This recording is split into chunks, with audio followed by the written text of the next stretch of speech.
না কেন? হ্যাঁ, এই মহিলা আমার এই বাড়িতে থাকবে, এই মহিলার সাথে এখন আমার বসবাস করতে হবে? হ্যাঁ, তোমার ছেলের কত বড় সাহস আমাদের উপর দিয়ে কথা বলে?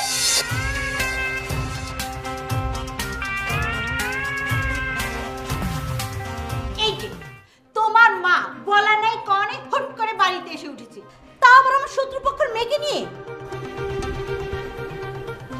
কি বলতে চাও তুমি? আশ্চর্য, আমি কি চাই মানে? আমি কি চাই তুমি বোঝো না? আমি শুধু তোমার কথাতে আমার সন্তানের কাছে আমার মাকে মৃত করে রেখেছি। আমার জীবিত মাকে যে মৃত করে রেখেছি, এই জন্য আমি বিবেকের দংশনে প্রতিদিন জ্বলে পড়ে নিঃশেষ হয়েছি, তবু আমি কিছু বলিনি। এখন আমার মা এসেছে আমার বাসায়, আর তুমি এটা কি শুরু করেছো?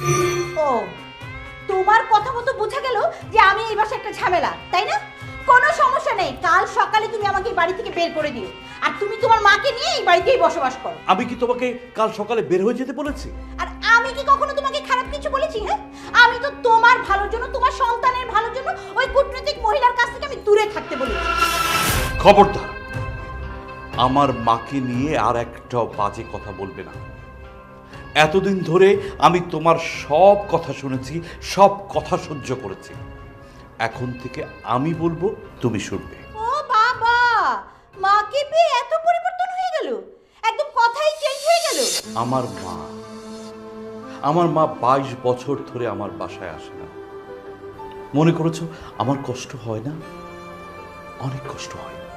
অথচ তোমার বাবা মা মাসের পর মাস, বছরের পর বছর ধরে আমার বাসাতেই পড়েছিল।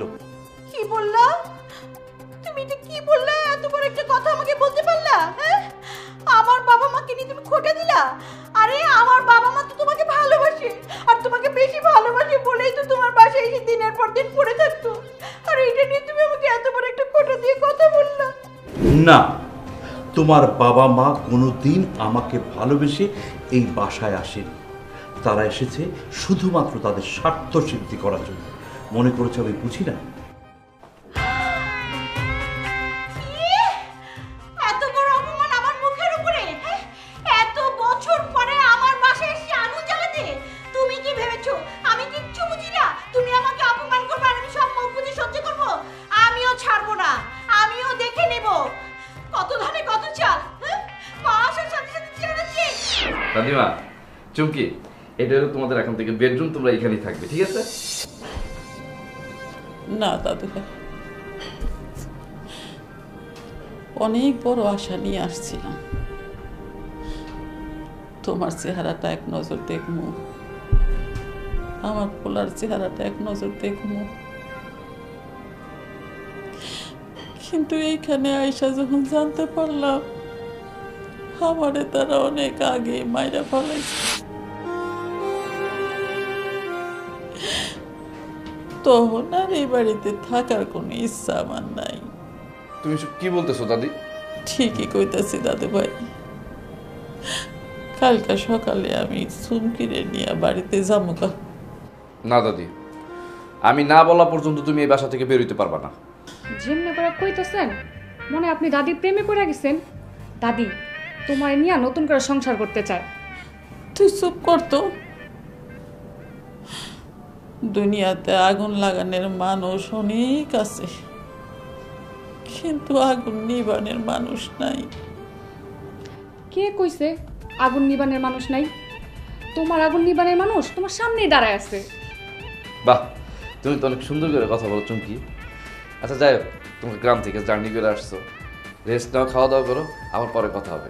দাদি গেলাম।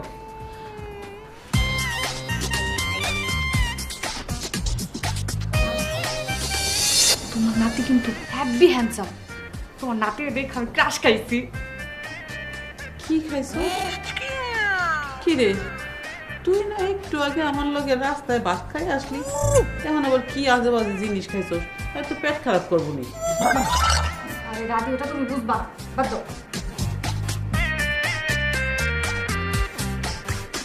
হাই হাই, আমরা না চাচার চাচির লেখা আনছিলাম, মিষ্টি আনছিলাম গ্রাম থেকে, আমি তোরা দিতেই ভুলে গেছি। আচ্ছা তুমি থাকো, আর মিষ্টি দিয়ে। চাচি আম্মা, চাচি আম্মা, চাচি আম্মা এই, এটা কোনো গ্রামের বাড়ি না, এটা শহরে একটা ভদ্রলোকের বাসা। এখানে এত চিৎকার চেঁচামেচি চলবে না। হয়েছে কি চাচি আম্মা, গ্রামের নাম করা মিষ্টি নিয়ে আইসি, আব্বা দিয়ে দিল আপনার বলে গা। আমি কি বোকার বোকা, আপনাকে না দিয়া রুমে নিয়ে চলে গেছি। এই নিন চাচি আম্মা, আপনি আর চাচা খাইবেন।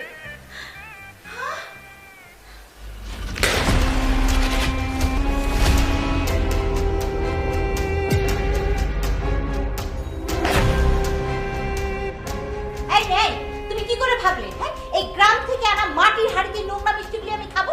আমি তোমার সাহস দেখে অবাক হয়ে যাই। মা, তুমি মিষ্টি খাবে না ভালো কথা, তুমি মিষ্টির হাড়িটা ভাঙলে কেন? ঠিক কইছো কি আমি তোকে দিব? আমি ভালো করে খেয়াল করে দেখেছি, এই গ্রাম থেকে নোংরা মানুষগুলো আসার পর থেকে তোর সাহস একদম বেড়ে গেছে। আমার সাহস বাড়ার কারণ হলো তোমার এই ব্যবহার, তোমার ব্যবহারের জন্য আমার সাহসটা বাড়ছে। খবরদার বলে দিচ্ছি, একদম বেয়াদবি করবি না। চাচি আম্মা থামেন, দোষটা তো আমারই। আমি বা কেন গ্রাম থেকে আনা এই নোংরা পচা মিষ্টিগুলা আপনার হাতে দিলাম। এই রে, তুমি আমাদের মাঝখানে কথা বলতে আসছো কেন? হ্যাঁ, তোমার কত বড় সাহস, তুমি আমার মুখের উপর কথা বলো? খবরদার বলে দিচ্ছি, তুমি আমার মুখে বলে কোনো কথা বলবে না। ওকে দেখলে আমার সারা শরীর জ্বলে যায়, কথা বলা তো দূরের কথা।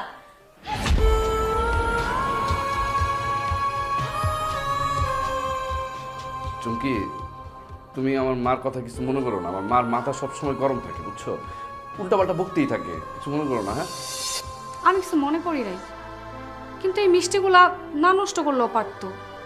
খাবার নষ্ট করলে আল্লাহ নারাজ হয়।